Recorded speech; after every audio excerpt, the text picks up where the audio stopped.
DNA news Nashik, शोध सत्याचा।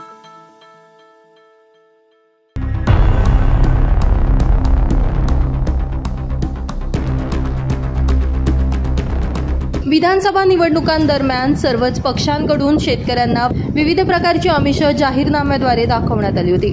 यामध्ये सत्ताधारी पक्षाकडून देखील शेतकऱ्यांना कर्जमाफी केली जाईल, शेतमालाला हमीभाव दिला जाईल यांसह विविध आश्वासनं दिली गेली।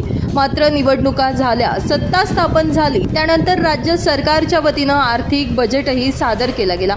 मात्र यामध्ये शेतकऱ्यांना कोणत्याही प्रकारच्या कर्जमाफीचा दिलासा देण्यात आला नाहीये। यामुळे आक्रमक झालेल्या प्रहार जनशक्ती पक्षाच्या वतीनं शुक्रवारी रात्री 11 वाजेच्या सुमारास कृषी मंत्री माणिकराव कोकाटे यांच्या नाशिक येथील नयनतारा इमारतीबाहेर मशाल पेटवून आंदोलन करण्यात आले।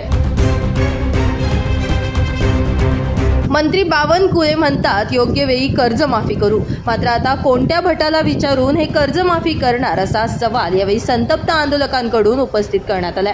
राज्य सरकारनं शेतकऱ्यांच्या परिस्थितीचा विचार करता त्यांना कर्जमुक्ती द्यावी अशी मागणी या आंदोलनाच्या माध्यमातून करण्यात आली असून प्रहार जनशक्ती संघटनेचे माजी मंत्री बच्चू कडू यांच्या नेतृत्वाखाली हे आंदोलन पार पडलं। Bureau report, DNA Nashik news, Nashik.